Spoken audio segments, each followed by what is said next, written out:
আমরা মুসলমান, আমাদের ধর্ম ইসলাম, আমরা ইসলামে বিশ্বাস করি, কিন্তু জামাতে ইসলামে বিশ্বাস করি না। এই ইসলামী কয়েকটা দল মিলিয়ে 8 দলীয় জোট গঠন করছে, এটি সব ধোঁকাবাজ, মানুষকে ধোঁকা দেওয়ার জন্য। এখন বড় বড় হুঙ্কার দিতে আছে সরমনাফি, রাজাউ করিম, এই যে শফিকুর রহমান জামাতের আমির, বড় বড় হুঙ্কার দিতে আছে। তো ইসলামী দলগুলা আজীবনও ক্ষমতা আসা সম্ভব না।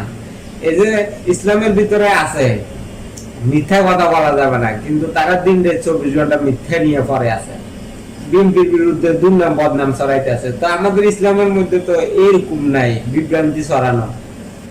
বাংলাদেশের জনগণ সমর্থন করে বিএনপি কে, বিএনপির পক্ষে সম্ভব বাংলাদেশে গণতন্ত্র প্রতিষ্ঠা করা, সুন্দর একটা বাংলাদেশ গঠন করা, জনগণের উন্নয়ন করা, ন্যায় বিচার প্রতিষ্ঠা করা, এটা বিরোধীর পক্ষে সম্ভব।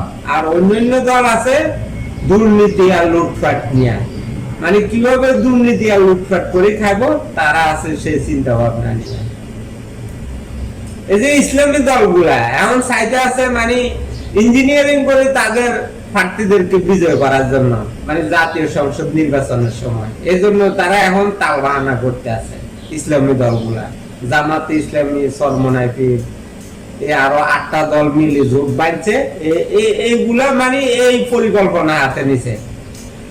ওই যেভাবে বিশ্ববিদ্যালয়ের ডাকসু জাকসু নির্বাচনে জামাতের প্যানেল থেকে সব প্রার্থীকে বিজয় করে নেওয়া হয়েছে ইঞ্জিনিয়ারিং মাধ্যমে, তারা কিন্তু প্রকৃত ছাত্র ছাত্রীদের উপরে নির্বাচিত হয় নাই। তারা ইঞ্জিনিয়ারিং মাধ্যমে এই শিবিরের প্যানেল থেকে সব প্রার্থীকে বিজয় করে নিতে তারা সক্ষম হয়েছে ইঞ্জিনিয়ারিং মাধ্যমে, ছাত্র ছাত্রীদের ভোটে নয়। আর ছাত্র ছাত্রীদের ভোটে তারা কখনো নির্বাচিত হবে না। এই যে ডাকসু জাকসুর মধ্যে অনেক প্যানেলের অনেক দল থেকে এখানে অংশগ্রহণ করছে, কিন্তু কোন দল থেকে একজন ব্যক্তিও পাস হয় নাই। কেন পাস হয় নাই? কারণ তারা ইঞ্জিনিয়ারিং করে নাই, এই কারণে পাস হয় নাই। এই যে বিএনপির প্যানেল থেকেও কেউ পাস হলো না। কেন পাস হলো না? তারা ইঞ্জিনিয়ারিং করে নাই, এই কারণে পাস হয় নাই। জামাতে ইসলামের প্যানেল থেকে সবাই পাস করছে ইঞ্জিনিয়ারিং মাধ্যমে, ছাত্র ছাত্রীদের ভোটে তারা পাস হয় নাই। তো জাতীয় নির্বাচন জনগণের ভোটে তারা নির্বাচিত হতে পারবে না।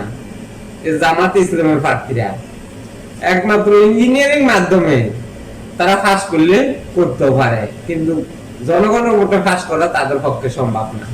তারা এখন সিদ্ধান্ত নিয়েছে যে ডাকসু জাকসু নির্বাচন যেভাবে হয়েছে ইঞ্জিনিয়ারিং মাধ্যমে, তো জাতীয় নির্বাচনও জামাত, এনসিপি, ইসলামী আন্দোলন এগুলো চাইতেছে তারাও ইঞ্জিনিয়ারিং করি এই জাতীয় সংসদ নির্বাচনে তাদের প্রার্থীদেরকে বিজয় করার জন্য। সম্প্রতি ফাঁস হওয়া একটি ভিডিও নিয়ে তুমুল বিতর্কের মুখে বাংলাদেশ জামায়াত ইসলামী। তবে এবার আসন্ন জাতীয় ইলেকশন ইঞ্জিনিয়ারিং করার পরিকল্পনার অভিযোগে আর এভাবেই সংবাদ প্রকাশিত হয়েছে দেশের বিভিন্ন গণমাধ্যমে, জানিয়ে দেশ জুড়ে সৃষ্টি হয়েছে ব্যাপক আলোচনার সমালোচনা। তো কোনোভাবে সম্ভব না। বাংলাদেশের জনগণ তাদেরকে প্রত্যাখ্যান করবে, প্রতিহত করবে নির্বাচনের সময়। ডাকসু জাকসু নির্বাচনে বাংলাদেশের জনগণ ছাড়ে দিছে, কিন্তু কিছু বলে নাই। জাতীয় নির্বাচনে কিন্তু ছাড়া ছাড়ি নাই এর জামাত, এনসিপি, ইসলামী আন্দোলনের। বাংলাদেশের জনগণ সমর্থন করে বিএনপিকে, বিএনপির মনোনীত সকল প্রার্থীকে বাংলাদেশের জনগণ ধানের শীষ মার্কা ভোট দিয়ে নির্বাচিত করবে। আগামীতে ক্ষমতা আসবে বিএনপি, জনগণের ভোটে জনগণের রায় নিয়ে ক্ষমতা আসবে বিএনপি। বিএনপি আবার রাষ্ট্র পরিচালনার দায়িত্ব নেবে। বর্তমানে যারা লাফালাফি করতে আছে তারা মানে ইঞ্জিনিয়ারিং মাধ্যমে ক্ষমতা যাওয়ার চিন্তা ভাবনা করতে আছে, তো তারা কখনো সফল হবে না।